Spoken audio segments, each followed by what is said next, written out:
Your mom. Jesus Christ.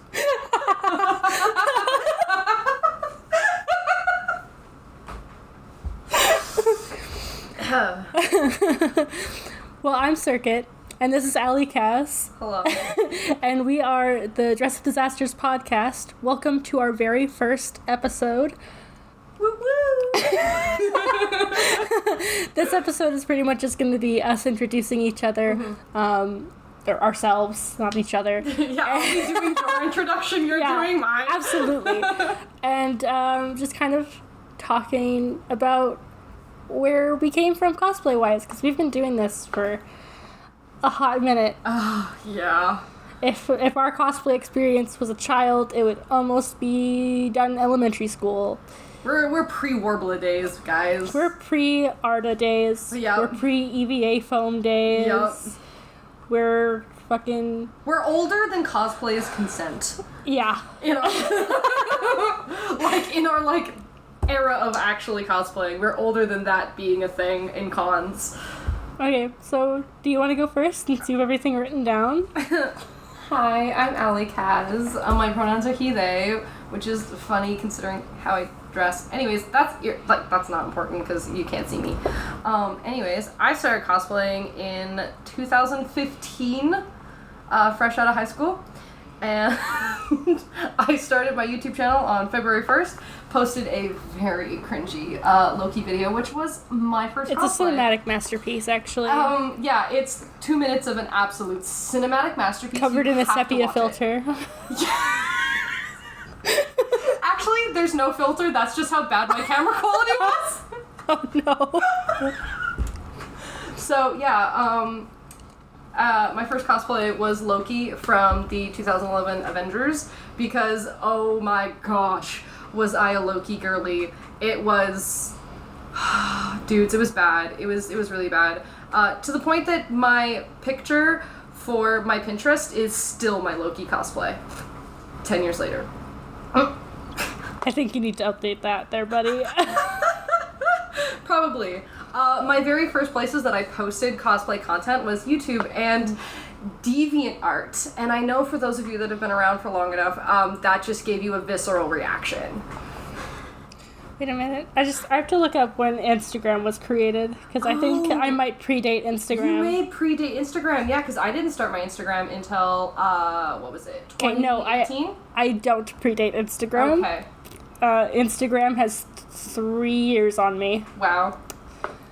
My very first convention was Phoenix Comic-Con, when it was still Phoenix Comic-Con. It is now Fan Fusion, and that was back in 2015, in May. That was my first con. I made, so me and my 3 friends, we all went to the con together, and I made all of our costumes. So I made 12 costumes. And then didn't make it, and then didn't touch my sewing machine for like a year because I was so burnt out. So that's how I started cosplaying, lads. How about you there? What a great masterclass in why we don't con crunch and why we don't con crunch for other people. Yeah.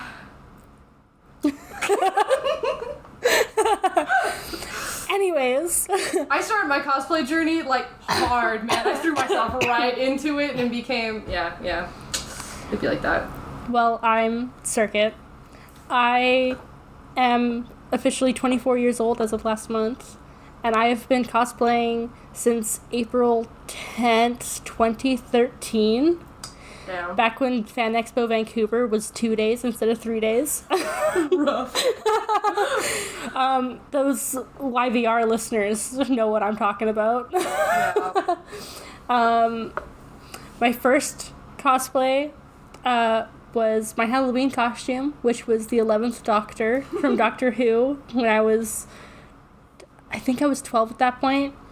And my mom had constructed a fez for me because we made it for Halloween, so it was when Value Village had all the Halloween stuff before COVID stripped the Halloween section away from me, which hurt. But we got a fez, or not a fez, a top hat from the Halloween section in Value Village, and she cut the brim off. No. And covered it in red fabric. No.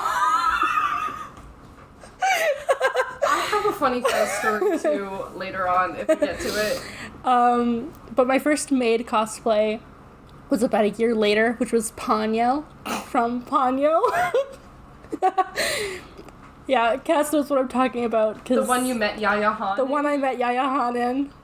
There's pictures on my Instagram out there that I'm sure you can have a look at and laugh at, because my grandmother was helping me make it, and she didn't quite understand the fact that it was like trying to bring the ratio or proportions on a 4-year-old onto a 14-year-old girl.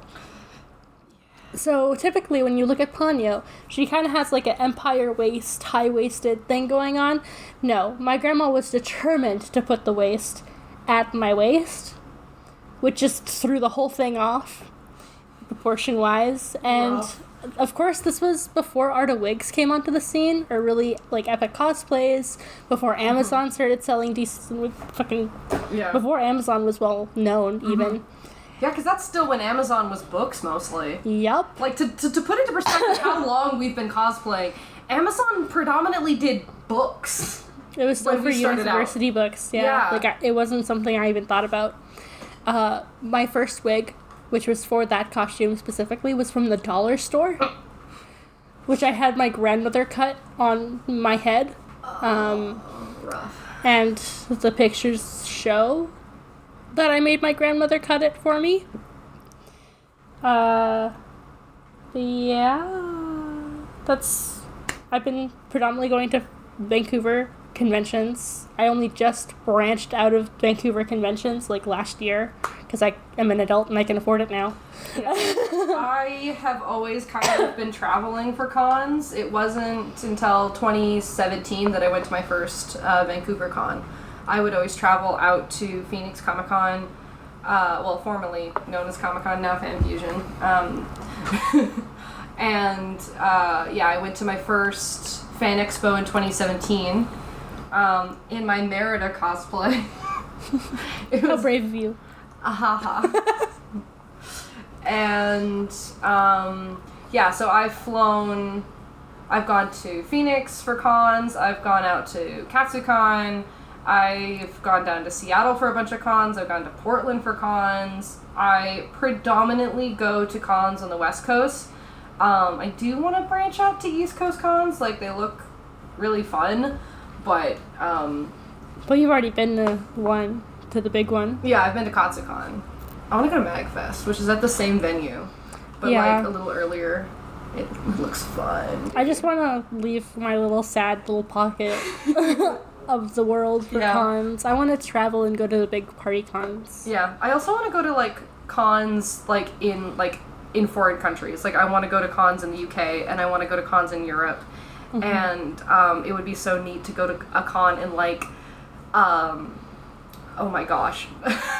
Japan or even Korea. Like it would be so much fun. The rules they have for con goers in Japan is actually, and cosplayers, like you can't insane. Yeah, you can't wear your cosplay out in public. You have to change at the con. Yeah, and they have to you have to get checked before you leave the little green room to see if you fit modesty standards. Yeah.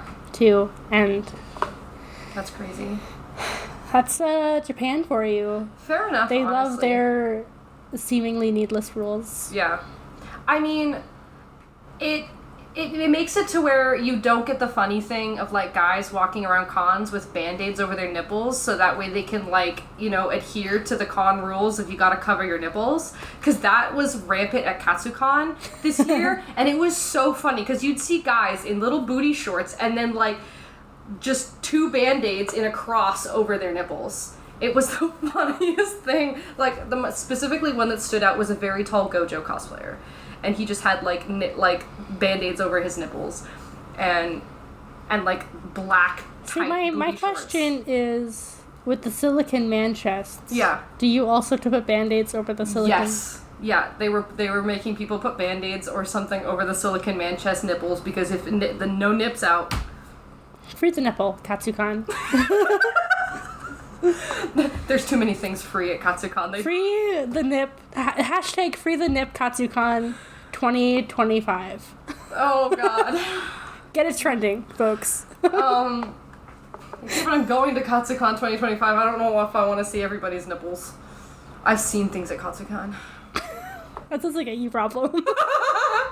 I have been some of the things at Katsucon. No, okay. No, you just haven't. broke the doors. Okay, so I'm gonna tell this story because it's really funny. So, my very first Katsucon was 2023. And for anybody that's been to Katsucon, you know how absolutely windy it is at that con. And so it was the Friday evening, and it was so windy that I talked to some people who had their wigs literally snatched off of their heads, which is why you should pin your wigs down, by the way, just like as an aside. And learn how to use a bobby pin properly. Some people don't know how to use bobby pins. Yeah. It's sad. I honestly didn't even realize there was a proper way to use bobby pins until I went to school for it. It's teeth side down, by the way. That's the proper way. Teeth side down. Teeth against the scalp. Or like the ridges. Anyways, it was really, really windy, and my friends were exiting out of the side doors, and like, you had to push on the doors because the wind was coming against the building so hard that you could barely get the doors open. And so me and my friend, we opened both doors because we just happened to be walking out at that same time, and we opened both of the like French doors. And the wind came up and smacked the door so hard against the frame that because it's a glass door in a metal case, and part of the metal case popped off. And this year, when I went back to Katsucon, that door is still broken, and there's like a metal plate at You the didn't top. tell me that part. Yeah. That is like keeping it together. So my little hoopsie back in 2023 lives on. So if you go to Katsucon in 2025, or if you went this year and you saw that door, Or you went last year and wondered who the fuck broke the door. it was me. There's your answer. It also, there is footage on my Katsucon vlog on my YouTube channel from this year where you can see I pointed out which door I broke and how they fixed it. But I just... Or lack thereof fix. I was honestly flabbergasted that it was still broken when I went there, or like how they fixed it. I was like, oh my god, my memory lives on in the Katsucon building. You've officially contributed to the Katsucon lore. I have, and it was accidental, and on my first Katsucon trip, I created Katsucon lore. So, there you go. If anyone would break the doors to the Gaylord, though, I am not surprised. Yeah, like, if I was gonna do anything, it would be that. Mm-hmm. It would be that. So, what got you into cosplay? Like, how did you learn of it? How did I learn of cosplay? So, I've always been into dress up, and I did historical cosplay, or like historical reenactment, kind of. Well, historical costuming, that's the term I'm searching for. I did historical I'm the one that costuming. does the reenactment. Yeah. I did historical costuming back when I was like 14, 15. I started doing it. I did like Regency costumes, and I would make them like historically accurate as well as I could. And I've always loved dress up. I've always been that dramatic kid, always dressing up. And then in the end of 2014, one of my friends sent me a post from Yaya Han of the Phoenix Comic-Con 2014 of the peacock dress that Yaya Han did. Yeah. And my friend was like, look at this dress, this is incredible. She's a cosplayer. I just found out what cosplay is. And, or no, it was 2013, sorry. This was 2013, not 2014. And, because I was like 16 or 17 at the time. And, Old. So then I watched con vlogs. I went over YouTube and I consumed every amount of con vlog I could. I was watching all kinds of cosplay YouTube, and like that's where I discovered like Mango Cyrene, and that's where I discovered what are some of the old cosplay YouTubers? Acceleration, yeah, and like Kamui cosplay, and like when Yaya Han was still doing like a bunch of like YouTube videos and stuff. And that was also, I think I had seen some things by Uptown, or that was maybe a little later that I saw stuff by Uptown. Yeah. Yeah. But, so I went to my dad and I was like, I want to go to a convention and I want to cosplay. Now, my dad was like, no, absolutely not, because his only interaction with cosplay had been in the 80s at a Star Trek convention. And he was like, no, cosplay is kink and weird and gross, and you can't do it until you're an adult. Yeah, and shows like CSI doing their Comic-Con episodes never made that any better. Yep, yeah. Or like Bones also did a cosplay episode where it's just a bunch of skimpy girls in skimpy costumes, which are valid, and there's nothing wrong with doing a skimpy costume. But that's not the only thing that cosplay is. And so it made it really... Like on TV, you either see hypersexual furries or the girls wanting attention. Yeah. And so, like, that was my dad's only interaction with it. And I was a good little Christian child. So there was absolutely no way. And then I moved out and to a different country and moved back to Canada. And I was 19, I had a credit card, and I had a job. And a dream. And I decided in the beginning, like the very end of 2014, I was like, I'm going to cosplay. And I'm going to go to a convention because I can get on a plane. I can buy my own tickets. I have a full-time job. Like, I'm an adult now. And so that's how I started cosplaying. How about you? What's your tale? Regale me. So, I don't know if anyone listening remembers this ancient show that was on the Sci-Fi Network, or Space at the time it was called Heroes of Cosplay, which was basically a reality show following like half a dozen different cosplayers through their competition circuit. And it had like Yaya Han was a big part of it, Jessica Negri, Chloe Dykstra, Holly Conrad, all those fairly popular online creators in like 2012, 2013. And I'd always been a big fan of comics and things that are nerdy and looking at Comic-Con every year, but I never quite saw the cosplay side of Comic-Con because my parents are huge nerds. Like, my mom taught me how to play D&D when I was 11 on 3.5, and my dad could tell you what Star Trek episode it is based off of a single line of dialogue type thing. So nerddom was a very common occurrence in our house. And I was watching it, and I was like, this is a thing that people do? Like, I want to do that. So, while my mom and dad were gone on a work trip back in 2013, I saw an ad for a little event known as Fan Expo Vancouver, which, as I said before, was 2 days at the time. It was small then. It was very tiny. Like, this is before the new convention center opened. It was the smaller one, and it was just in the basement. One room, which I mean, it's back to one room now. Frickin' Fan Expo. And my mom and dad got back from their trip, and I was like, hey, like, can we go do this? And my dad said yeah, and he took me and my brother to the one day of the con, and I dressed up in my Halloween costume of the 11th Doctor, got up at 4 in the morning to do it, because the drive from where I was living to Vancouver it still is something.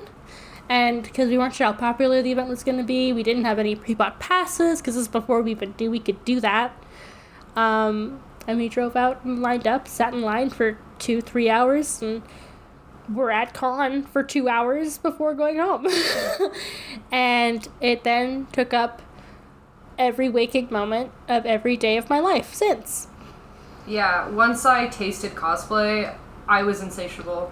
Yeah. It was all the time. I threw myself into it completely. I was like, this is what I was meant to do. This is my thing. Like, this is my jam. Yeah, this is the shit. This is the biggest part of my personality now. This is the only part of my personality. Yeah. This is my only hobby. Mm-hmm.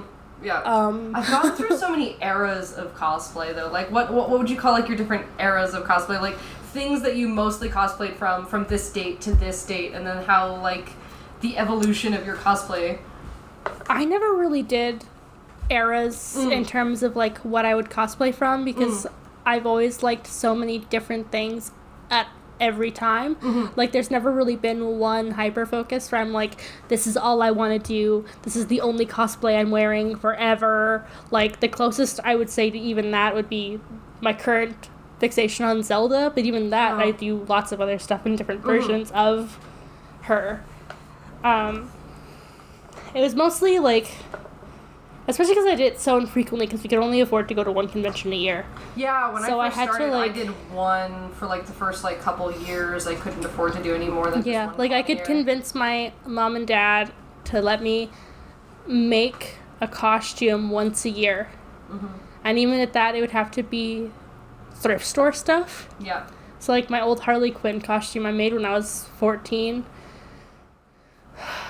That, again, there's photos on my Instagram if you want to have a look at it, but it was functionally black leggings that I took a red t-shirt and I cut diamonds out of that I hand-stitched to the ankles of the leggings.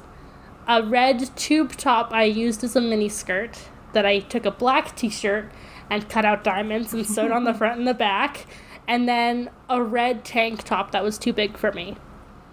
And I had long blonde hair at the time, so I had that in pigtails, which looked like shit, as it does when you're 14, and that was my Harley Quinn costume. But, I mean, it's kind of like the thrift store era, then the buying era, and the making and competing era. See, you do have eras. I think. Yeah. It's like, that's the closest you can kind of get, but there's been a mix of that ever, like, all throughout, because when we started, Doki Doki wasn't a thing. Yeah, when I was first Knit costumes cosplaying, wasn't a thing. Yeah, it was also a kind of a Alycas thing, wasn't like, a thing. when I first started, if you did buy your costume, you kind of got looked down on. Yeah. It was like, oh, you didn't make that? Like, the only place you could buy costumes was Party eBay. City. And Party City, yeah. And, like, the ones you could buy on eBay were just used Party City cosplays. Some of them, Costumes. there were actually some costumes you could get. Were there? In the very beginning, you could get some things, because I remember buying in, like, 2016, 2017, I bought on Wish Star Trek uniforms. Yeah, because, like, sometimes... If it was a big enough franchise, yeah, you like, the could big find things. franchise, you could find, like, replicas of things, but those usually cost a pretty Well, yeah, because, like, penny. in 2015, I bought a replica 10th Doctor trench coat for $300 from ThinkGeek.com. Rest in peace, ThinkGeek. I love ThinkGeek. I had so many things from them. For about a decade, that's my bike falling over. But, for about a decade, I was looking at getting the replica of Kaylee Fry's parasol from Firefly. And because, you know, I did a Firefly cosplay. 13, I never had money of my own I could use to buy it, so it just slipped into the ether. Man. That's my number one tragedy. Yeah. I think. Missing out on the Kaylee Fry parasol. It looked so good. Yeah, I remember seeing it. It was cute. It was cute. It was really cute. Yeah, because one of my friends' moms crocheted for her a replica of Jane's hat because she did a Femme Jane cosplay. And I cosplayed River Tam because in 2016 we did a Firefly group. And that was fun. I still have my Kaylee cosplay somewhere. Oh, wow. Last time I tried it on. One of my friends did a Femme Kaylee. It was cute. Or Kaylee is femme. Yeah, Anyways. Kaylee is femme. She's arguably one of the most femme in the show. Yeah. But yeah, because I did in 2016, Jewel State, who plays Kaylee, was at Fan Expo Vancouver.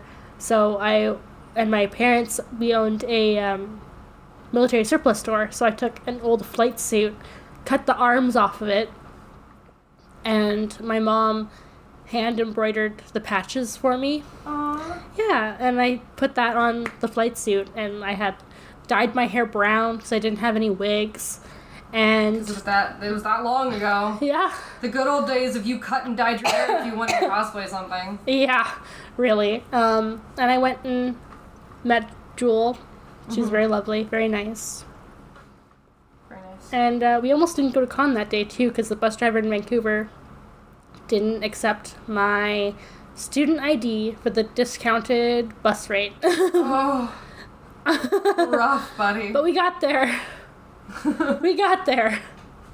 That was a trip and a half. I think my cosplay eras were probably...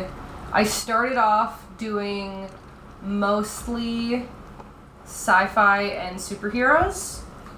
And that was like the first couple years I cosplayed.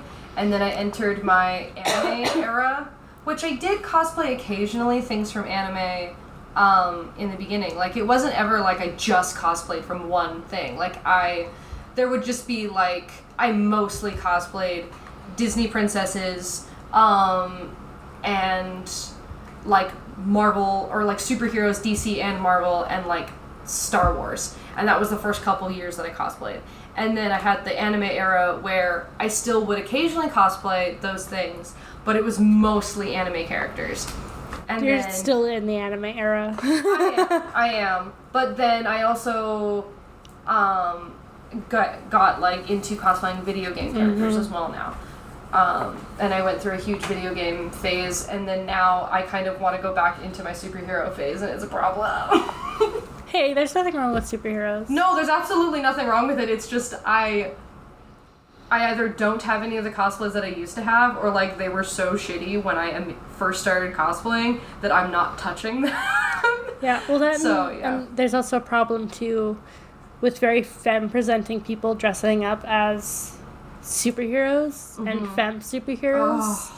Just Yeah. the guys who'll come up to you sometimes, especially if you're at a Comic-Con. A little less so if you're at like an anime convention dressing up as like Power Girl or whatever. Because I want to do Power Girl so bad, but I really do not want the attention of like what that's gonna get me. Yeah, and that is why we have the Cosplay as Dark Consent movement now. Yeah. I'm so happy that started, because like I remember one year I cosplayed as what's her name? Poison Ivy. And like this guy came up to me to ask for a photo, and he was dressed as Nightwing. And it was just me and my friend. We were like standing there, and I was like, yeah, sure, whatever, it's fine. And he, without asking me, put his arm, like the Poison Ivy that I was wearing was like an original design. And you can find pictures of it on my Instagram that I posted in 2019. And it was a floor-length dress with like a bustle of like vines and stuff, and then I was wearing a corset, and the dress like went down to my wrists, and I had like there was very little skin that was actually showing, but I was wearing a corset, so obviously. And so the guy like put his arm around me, grabbed me around the waist, like pulled me against his body, and then like he had like my friend has the phone and like awkwardly took a photo, and I just stood there in shock. And then like he was breathing weirdly on me. They always breathe so weird. Yeah, and was like it was so awkward and uncomfortable. And then like my friend handed him back the phone, and he was like thanks, and then walked off. And I was like, I know that is going in your spank bank, and now I crave just disappearing. Yeah, well, it's like when I was cosplaying Harley Quinn to that fan expo, where I was, again, like 14, At least when that happened to me, I was a full adult, but like... Yeah, I was like 14, and this guy dressed up as Joker, you know, picture with Harley Quinn Joker, and while my mom's taking the photo, and like, at the time, like, we didn't really think anything of it, but the photo makes me feel so uncomfortable looking at it now, where, like, the guy as Joker, he wraps his arm around me, and he has, like, a prop knife in his hand that in the photo he holds up against my neck. And I'm like, okay, yeah, I get it. It's kind of in character, but, like, I had no idea. I didn't even realize that was in the photo until after I looked at it. This is where it's important. And I was like, get consent. okay, cool.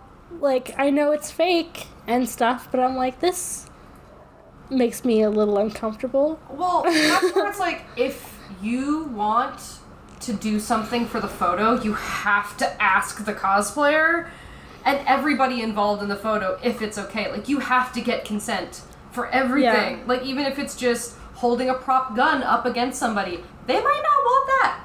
Even if it's an in-character thing to do, they might not want to be in character for that photo. Yeah, especially because, like, if you're the cosplayer with a gun, for example, pointing it at someone else you're wanting to take a photo with, you don't know what kind of, like, experiences the other person you're taking a photo with has had. Yeah. You know? You pointing a fake gun at them, even if it's obviously fake, might trigger something. Yeah. You know? Yeah. Like, chances are that's not going to happen. You know? But you never know. Yeah. That's a whole part of the whole consent thing. Yeah. Yeah. And, like, I asked him for a photo, so, like, there's the argument that could be made at the time that's like, oh, well, like, you asked him for a photo, that's one of his poses. Yeah, but he still could have asked. Still could have asked. Yeah. It's like, is it okay if I put this knife against your throat? Yeah. Because then at least if you knew it was consensual, it probably would make looking back on the photo easier, because you're like, oh yeah, that was a cool thing he asked, and it was great. That and was like, even if it didn't make me uncomfortable, I would have liked to have the opportunity to play into it. Yeah. Yeah, exactly. Yeah.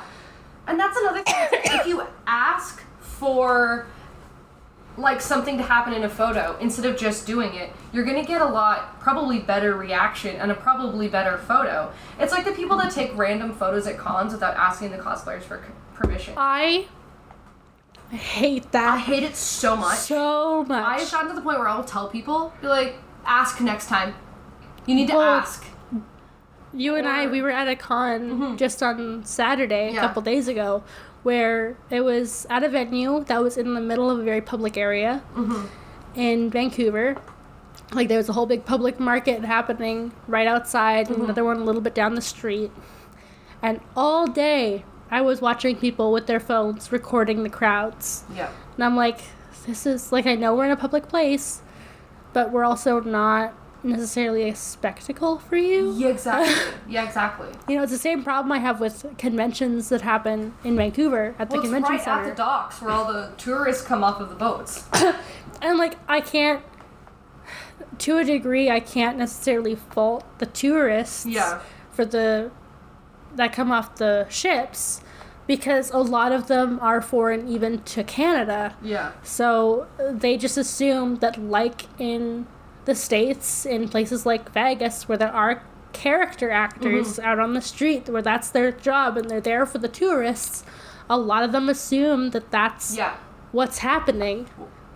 But it gets so bad sometimes where it's like a ship of 10,000 people ship out right in front of a convention, and all of them want pictures without asking. Yeah, and then they're, like, really rude if you say no. Well, like, there was one time just last summer where we're sitting at the Olympic Torch Plaza, which is on the other side of the building to the docks we're talking about, for those who don't know Vancouver.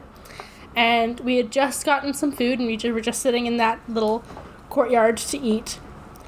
And my friend, who is dressed up as Jester from Critical Role, because we were doing a whole Critical Role group, is mid-bite of her food, and this person comes up with a camera in hand going, no, no, no, no, picture.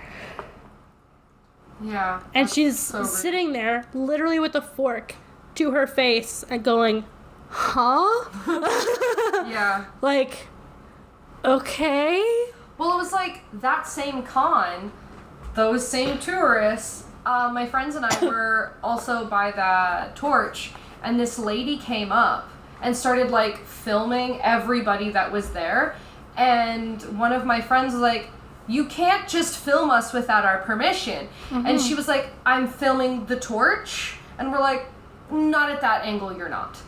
And then they always think they're really, so really mad at us, being like, no, I'm taking photos of the torch. You're just in the way. And it's like, okay, well, this is a public place. So you can't just get mad at us for A, being here, and then, like, also be filming us at the same time.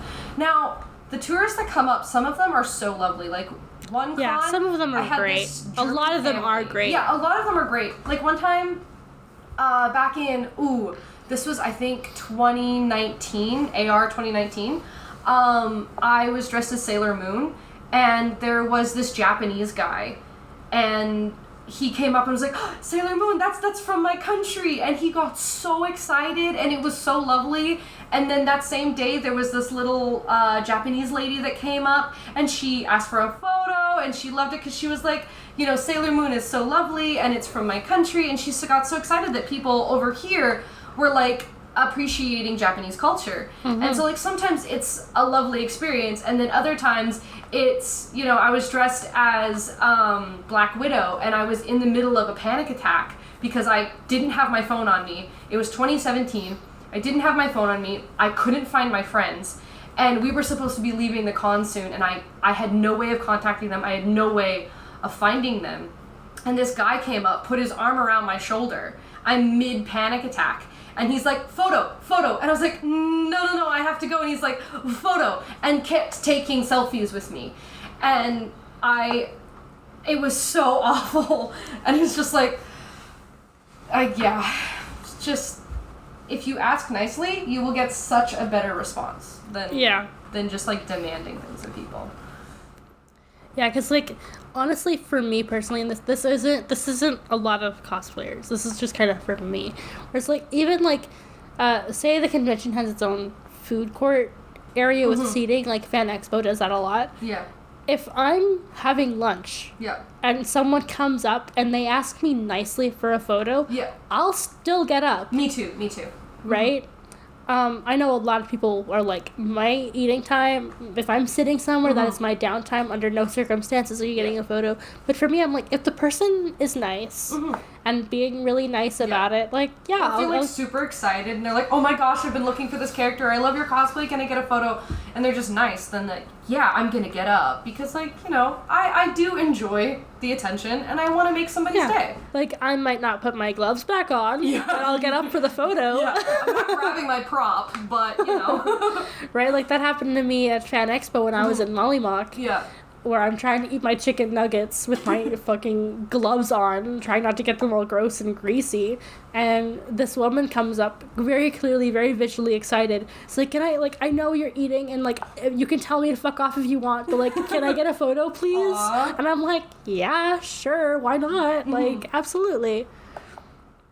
Yeah, see, like, those reactions are so fun. Like, when somebody comes up and they're so excited, and they're like, oh my gosh, can I please get a photo? If I'm in the middle of doing something, and they're, like, so excited and so nice, I'm like, yeah, you get a photo because you are lovely. But if you come up and you're like, just demand a photo from me, and I'm in the middle of something, I'm gonna be like, no, fuck off. Honestly, if you come at me with the attitude of demanding, even if I'm not doing anything, you're not getting a photo. No. Or you get the most lackluster photo possible. Yeah. You'll just get a photo with me just standing there with a look of vague disgust on my face. Actually, I did that one time to somebody, and then she was like, can't you pose? And I was like, no, I don't know how. And she was like, ugh, and walked off. And I was like, that's what you fucking get? Oh, that's great. Sometimes you just gotta be, you know, that motherfucker. Sometimes you have to be a dick to get what you want. Literally. I will come at you with the same energy that you come at me, honestly. So. Which works out 99% of the time. Yeah. But every so often, you'll get that one piece of work. The one piece of work who wants you to kick him in the balls or whatever. 2019 AR. Yeah, for those of you who aren't local or weren't at Anime Revolution 2019. Was he a Naruto cosplayer? He was a Naruto cosplayer. That says everything. It's always a Naruto cosplayer. Yeah. And I'm not just talking like, oh, this person cosplays from Naruto. It's a Naruto cosplayer. Specifically the Naruto. Yeah. Always a problem. I haven't had anything but lovely experiences with people who cosplay other characters from Naruto. Just Naruto cosplayers specifically. Immediate turn off. I actually know one Naruto cosplayer that has rights, and he's a friend of mine. I'm trying not to say his name. It's Karma Demon. Yeah. Yeah. He's the one Naruto cosplayer with rights because he won't be creepy while he's cosplaying Naruto. But anyways, this guy was just coming up to random cosplayers, asking them to kick him in the balls all weekend. And specifically femme cosplayers. Mm-hmm. And some of them, he would, like, point at them, like, because there's, like, balconies and different levels in the convention center in Vancouver. And they're, like, glass railings. And so sometimes he'd be, like, a floor down, point above, and be yelling at some girl femme presenting person. It's not too dissimilar to the new Summit building in Seattle, actually. Yeah. It's very it's just a little bit. It's just a bit smaller. Yeah. It's a lovely building. But yeah, no, he was super creepy about it. Yeah. Like, so creepy, in fact, that it made, like, Vancouver news. Do you remember that? I honestly don't look at the Vancouver news enough to know. So I went with Jonathan and his girls, and their mom, like, because we went the Friday, and then this, like, the Saturday morning, she almost didn't let us go because she was freaking out because it had made the news that there was a sexual predator at the con.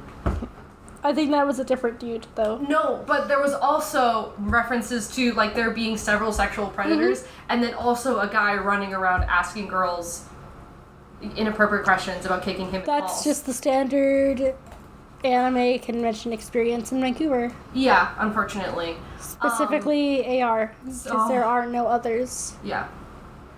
Unless you count the one-day cons, but the one-day cons here are lovely. The one-day cons are absolutely lovely, and, like, I love the one-day cons way more than I love the, like, big cons, which is so funny. Yeah, like, it's hard to have a bad time at any of the little one-day con pop-up things. Even if the weather's bad, you still have a good time. Well, because usually, not always, it's in, like, a nice venue that fits people well. Yeah. Like, Akimatsuri has a really nice venue. Yeah. Not the best for vendors, but, like, overall chillin' and vibin'. Yeah, there's plenty of spaces to just plenty chill. of spaces. You breaking the mic over there? I'm not really breaking the mic. Everything is good. It's fine. That's one word for it, I guess. Yeah. Yeah. What else? What was your first con? My first con? That was Phoenix Comic Con. I had an absolute blast. So I flew down by myself, first time on an airplane, other than if you count me being 3 months old, which I really don't count it because I have zero recollection of it. It was my first time, like, traveling by myself anywhere, and I flew from Vancouver. The time you went to this first fan expo, or not fan Phoenix Comic Con, was this the same one with the Green Power Rangers? No, that was 2017. This would be 2015. Okay. So I flew down, and I had made all of the costumes for my friends and I. And we did Doctor Who the first day. Solid choice. The Friday we did Doctor Who, and I did 10. One of my friends did 11, and then we had Rose and what did the youngest cosplay? I think she did Amy. She did Amy. So that we had, like, you know, a companion for each Doctor. And then the Friday, because it's a 4-day con, the Friday we did Star Trek. The Saturday we did Star Wars OCs. We were basically 2 Sith and 2 Jedi. And then the Sunday... Oh, what did we do Sunday? I actually don't remember what we did the Sunday. I think it was something that Star Trek, Star Wars, Doctor Who, and we did Avengers, because I brought Loki. Right, yeah. And you made all the cosplays for I made all of the cosplays. The Doctor Who cosplays were all thrifted, so I made 12 costumes. And how long did you do this in? 6 months. And also, I was the only person present when I made the costumes, so all of the other costumes were made without the people present. So that's one costume every 2 to 3 weeks. Yes. Yeah. And my Loki costume took me... my Loki costume took me 2 months to make. Because it was the first one. It's honestly amazing you actually decided to do anything with cosplay afterwards at all. I got hooked, man. Even though I threw myself in that hard, I got hooked. We drove an hour to the con every day, and my basically grandma dropped us off and picked us up in the evening. Classic move. Yeah. And yeah, it was an hour travel every day. It was summer in Phoenix. It was 105 degrees all weekend, and in one of the... And you were in Loki? Okay, actually funny story about wearing Loki that time. So the Loki costume is 3 layers of pleather, right? So it's the leather it's the pleather jacket, and then it's the pleather vest, and then I did a femme version, so I had this dress that was half cotton and half pleather. And when I took off the jacket and the vest that night, the dress was so wet with sweat that it was discolored. I was able to wring out sweat out of my costume. Oh, God. Yeah. Yeah. That's a visual image I did not want. Yeah. I, peeled myself out of that costume. It was disgusting. Also, all of the armor for that costume was made out of poster board and paper mache. Those pre-Warbler days there, folks. Yeah. That's what we had to do in the old days. So, I made the braziers and all of the armor pieces with cardboard and paper mache. And a dream. And, old, bad hot glue. Oh, God. Yeah, because the hot glue has come a ways. And you can get, nice Gorilla Glue hot glue, and you can get, really good hot glue guns. I use, the industrial hot glue gun. Yeah. The one I have hanging on the wall in the craft room right now. Yeah. That thing, pride and joy, that thing. Yeah. Best Christmas gift I ever received. Yeah, no, that con was simultaneously horrible for so many reasons, but, the best time I'd ever had. And it was incredible. The real question is, though, did you use high-temp glue and a low-temp gun? I honestly can't remember because my budget was not that big, and yeah, that was also making the Loki costume was the first time I'd ever worked with pleather. Of course it was. And there was parts of it that had to be hand sewn. Some of the trim was glued on with stick glue. Elementary school. Yeah. And also I used E6000 for some things. And it was so hot in Phoenix that some of the glue, separated because it was too hot for it to stick to the pleather. Yeah, people don't think about that when they glue stuff on their costumes, especially using hot glue. That you have to think about how hot it's going to be. You need to think, you can't wear that to a summer con. Yep. Can't do that. Yeah. That costume was a choice in that weather. Yeah. But I had an absolute blast. We were as a group quite popular as the Jedi, though. I think that was our best cosplay. Jedis are always pretty popular. Yeah. I also made they looked really cool. And I think there are still photos of that on my Instagram. No, the photos of that are on my DeviantArt, which I don't even know if it exists anymore because I tried looking up my DeviantArt and I couldn't find it anymore. Yeah, I find sometimes the internet tends to hide things that haven't been touched. Yeah, you know what? I'm okay if it disappears from the internet. It's a cringe time. But how are you going to do that YouTube video with the tier list if you don't have it? Oh, that's so true. I'll have to find it at some point. What was your first con experience? Well, you kind of told us. Yeah, there wasn't really a whole lot to it because we were there for 2 hours before we got tired. Yeah.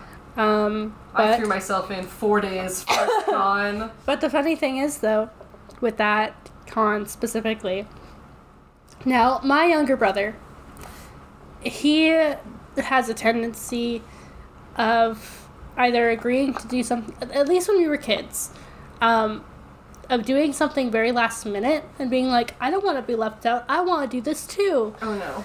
So when we were talking about going to this event potentially about a week in advance, I was like, I want to dress up for this, like, and my mom and dad were like, do you want to dress up for this, referring to my brother?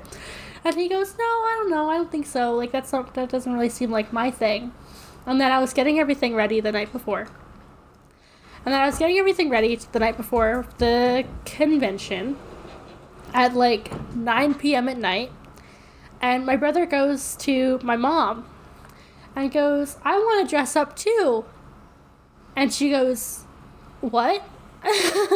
And he goes, yeah, I want to dress up as Link from Legend of Zelda. And this is a costume he never wore for Halloween or anything, so he didn't have one.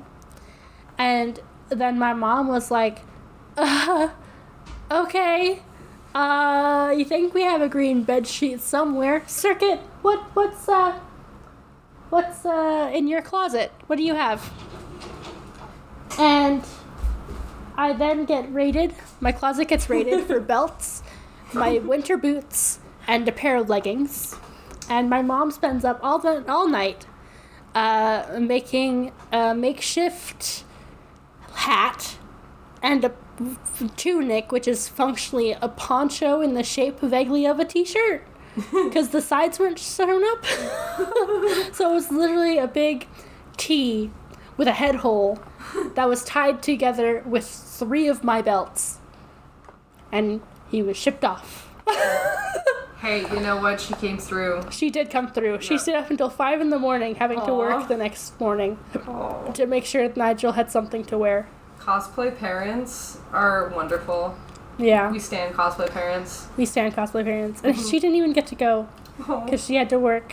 So the 3 of us went. She came the next year, but the first year, unfortunately, she couldn't come. And she comes to a lot of the cons. Yeah, she comes to all of them now, just about. Cause she cosplays too now. Which is lovely, and people are always like, people always get so excited because they're like, oh my god, your mom cosplays with you? That's so cool. Yeah. It's fun. And her cosplays are also stellar. Oh yeah.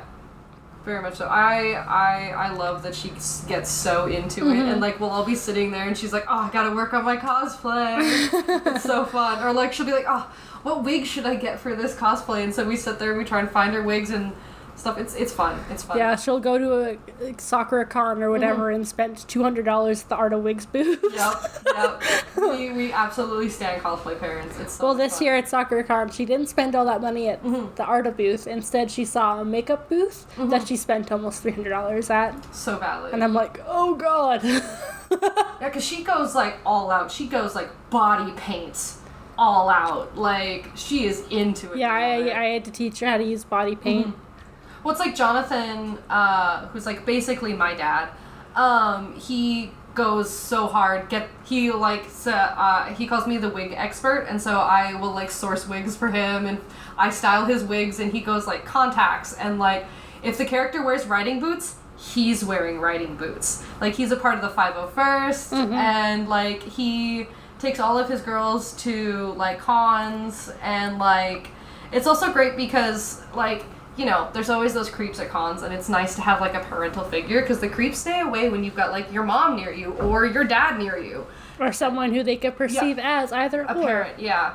And so that does make it nice, because you get less harassment. It's always funny bringing my mom to cons, especially when I'm in a cosplay that might warrant more attention. Like at Sakura Con last year, I made a whole group of people where we did sexy Mario. It was iconic as fuck. where it was all bunny suit Marios and then Pimp Bowser. And it was so funny, the walk from the hotel to the rest of the group, because my mom was at that con with me. And, like, someone would just kind of do a double take, because it's not every day you see Waluigi in a bunny suit walking down the street. And she just immediately square up. And she's dressed as Yasha from Critical Role. And that's, like, it's scary. It's like, pretty imposing. Yeah, if she squares up at you in that cosplay, it's like, I'm so sorry. It was great. It was very good. It was good, yeah. It's a good time. It's a good time. So, do you have anything else to add in this episode before we wrap it up?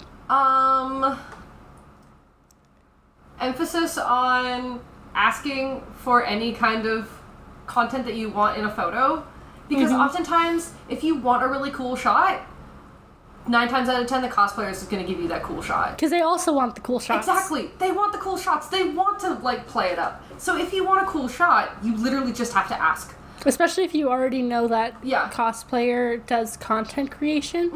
I will do anything for the bit. No, literally, I will do anything for the bit. I will get in that pool for the bit. When I was starting out cosplay, and I was like 14 or 15, me and a friend who lived in the neighborhood at the time, we lived near a small river. So I got all dressed up in my Leviathan Castiel costume from Supernatural, which looked about as great as you're picturing. Yeah. Cassie has seen the photos. Thinking about even my own Castiel cosplay, jeez. Gosh. And we went out to the river because there was like a small dip in the river people use as like a little beach in the summer. And it was January. And I just walked straight into the river. Dress shoes and all, just into the river. Because I didn't think in my stupid 14-year-old brain, hey, maybe I should put on something that'll go into water nicely for the feet, because it's not like you can see the shoes anyways. No, I'm like, I'm getting a costume, I'm getting a picture of my cosplay. I'm wearing the cosplay. Yeah. And I just walked right into those shoes never, they never survived. They never quite felt the same. Fair enough. So pro tip, don't wear your dress shoes in a river for a photo that you're not going to see your feet in on your grainy iPhone 5C. Oh god. Yeah. My first cosplay photos are on were like taken on my brother's iPhone like 6, I think. Yeah, the plastic iPhone is the one tiny little iPhone. Yeah, that my first cosplay photos were taken on that. Yeah. Choices. Many choices. Yeah. Okay. So, I think that's it for this episode. Yeah, thanks for hanging out with us. Thanks for hanging out with us. I hope we enjoyed you. I hope you enjoyed us. I hope we enjoyed you. I hope you enjoyed us. We enjoyed you. It's a communal, enjoyment. Symbiotic relationship. But yeah, follow, subscribe for updates. Press all of those buttons, and then also you can go follow our not joint accounts. Wow, I speak English. You can follow our joint account. Yeah. Circus Cosplays, just like circus, just with an A. Yeah. For both of us, and for more updates about our podcast. Yes. And you can follow us both separately. Myself, Circuit, at Circuit_Cosplays, and Alycas here at Alycas_cosplay both on Instagram. And we're also on YouTube. All under the TikTok, same names. All the same names. Yeah, so please do come and hang out with us again sometime. It's been great. And we will smell you later in a couple weeks.